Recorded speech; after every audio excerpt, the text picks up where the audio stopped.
लइकावा ढेर दिन से लइकिया के पीछे कइले बा। निकु तिवारी जी जेसीबी और भाटा मालिक की ओर से पुरस्कार मिलल बा। बहुत बहुत रुपया दिल से प्रणाम।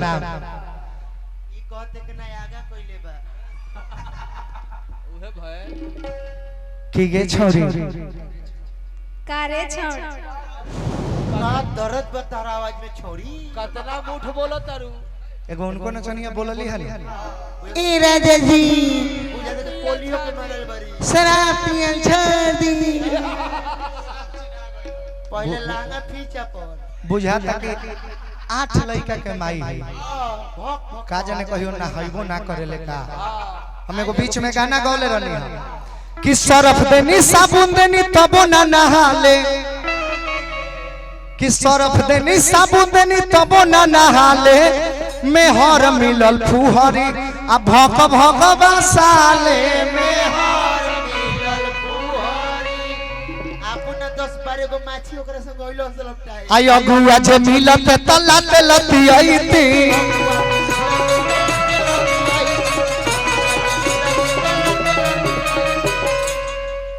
है देखी ता चला दी मलिकार चला दी। अच्छा वो बबुआ के बड़का पापा देखी ता कितना बढ़िया हंसत खेलत ई माहौल बा। आए जा हमने क्या के वैसन लागत कि बा कुछ सीख मिलल बा हमने के, लेकिन गानवा चले द तब न पैसो दे में मन लगी कि अगुआ जे मिलत तला तेलती आईती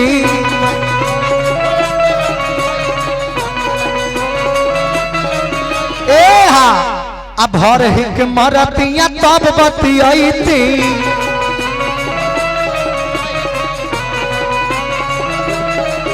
ए हा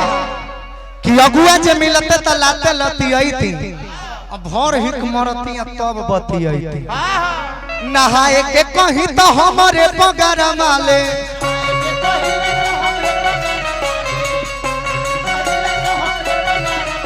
नहाए के कहीं तो हमारे पगार माले में हर मिलल फुहर भक भक बसाले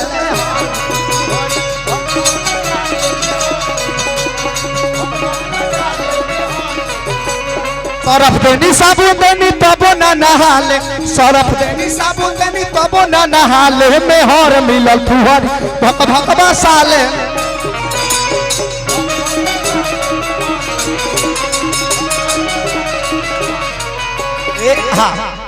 भक भक बसाले की गे छोरी कागे छोड़ा कितना मुठ बोलत तारू मुठ की मीठ जब तू हंसई थई ना पैसा लिख पहले निकु तिवारी जी भाटा मालिक सुबह बांध से पुरस्कार दिहनी 200 रुपया दिल से प्रणाम।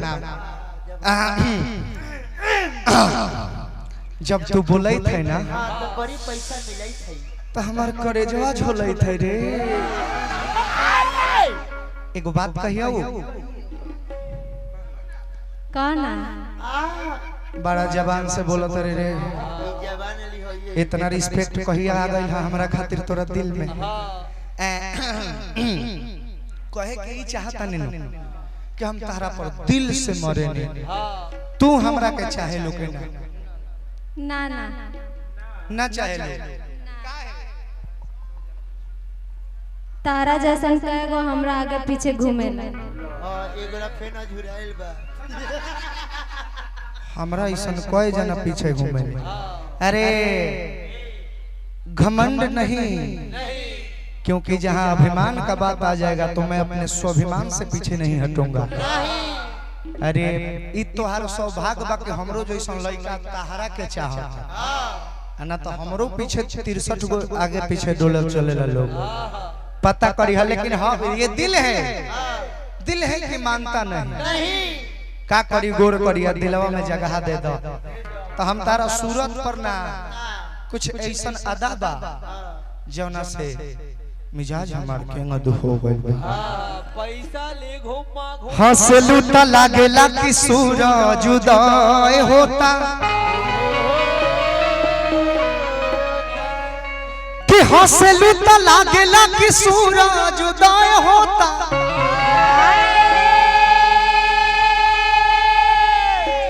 अरुसलू तलागे की घेरले बघाटा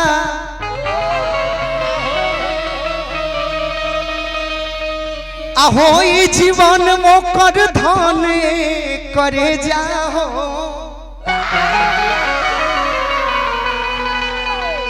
अकनिया बन के घरे जे करसन बुझा के आटा अगर तू चाहबू तो हम जियब आ ना चाहबू तो फिर लागत नहीं खे के हम जियब ड्रॉप हवा लइकवा कहत का बा ए चेहरा नुरानी मुहवा के पानी चेहरा नुरानी मुहवा के पानी जिए नदी है चढ़ल जवानी जान लेके मानी जान लेके मानी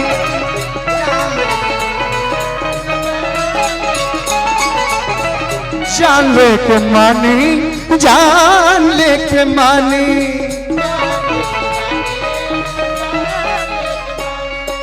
चेहरा नुरानी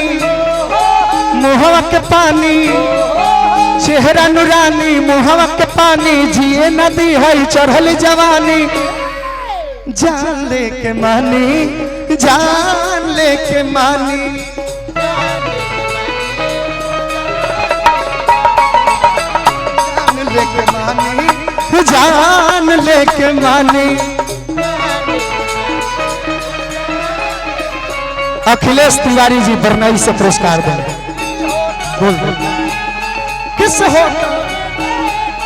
किस होटल में खाए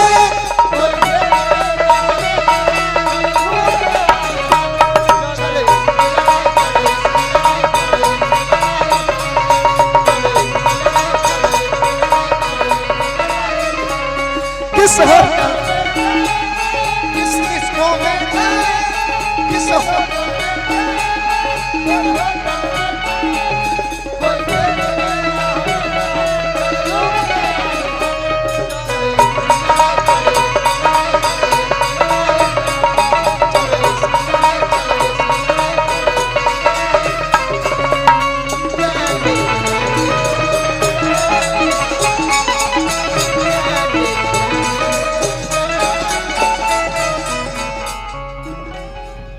ये पुरस्कार तरफ से निपु तिवारी जी भट्टा मालिक की ओर से पुरस्कार बा हार्दिक अभिनंदन भगवान बना के रखा सुना दिलवा ये दीवाना बा लगवल निशाना बा तोहरे हथवा में गोरी हो हमारा किस्मत के पाना बा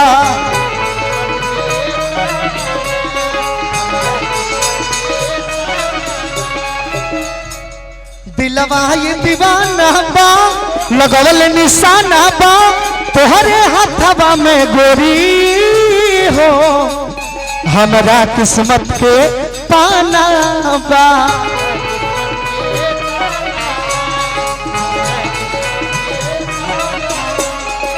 पागल बानी ए दिल जानी पागल बानी ए दिल जानी बसवक जैसन कमर कमानी जान लेके मानी जान लेके मानी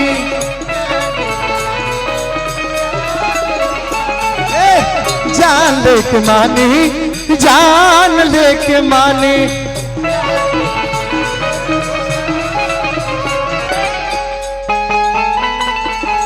गार हो जाए मेरा दिल भी तेरा तलबगार हो जाए रब करे तुझको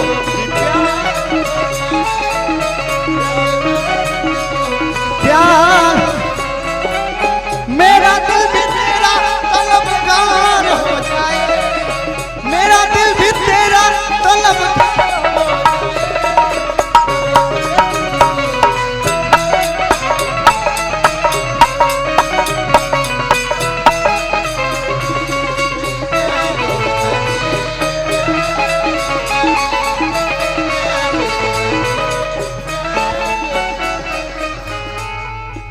ये है ना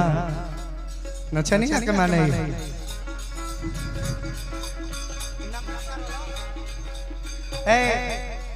उद्घोषक साहब केने गइल उद्घोषक साहब हाजिर हो। तनी आई हमरा दिमागवा से उतर गइल बा औरी लइकवा कहत का बा एकर भाई बिन तोहरा बिखर जाई मिलबू तो समर जाई जदि प्यार के बहना फेरबू तो जीते जी जानम मर जाई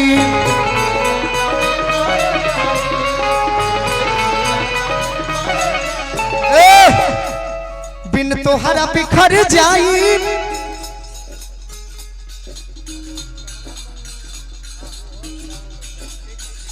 ओके बिल्कुल बिन तोहरा बिखर जाई मिलबू तो समर जाई जब प्यार के बहना फेरबू तो जीते जी जानम मर जाई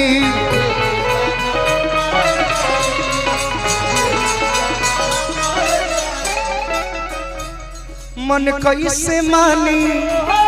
बोलाए रानी मन कैसे मानी बोलाए रानी रोशन पर कुछ हो ही हानि जान लेके मानी जान लेके मानी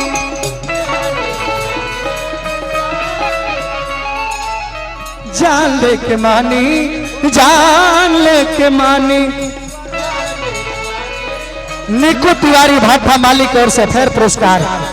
मानी जान लेके जान लेके मानी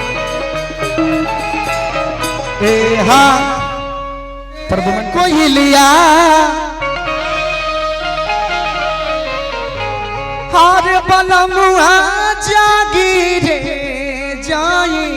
है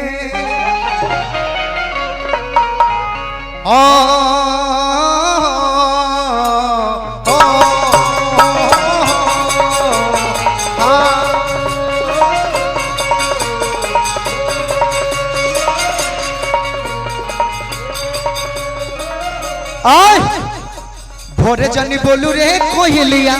बनमुआ जागी रे जाई है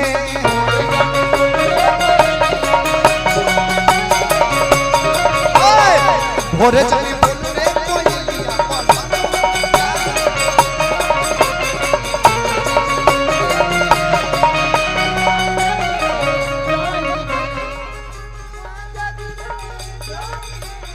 तिवारी छपरा ग्राम प्रधान माननीय शिवम तिवारी जी आ गोलू तिवारी जी अनगिनत रुपया पुरस्कार भगवती मैया से प्रार्थना हमेशा खुशहाल रहेगा बलमुआ जागी रे जाई है बलमुआ जागी रे जाई है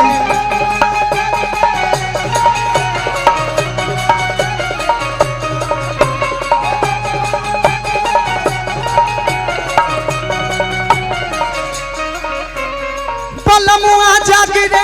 हर जाई है बलमुआ जागी रे जाई है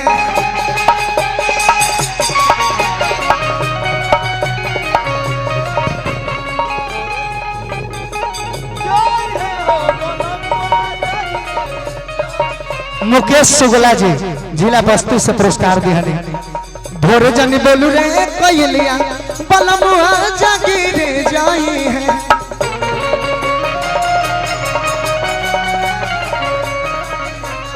तो सीताराम बोला ये भैया ये नैया पार लागी रे जाई है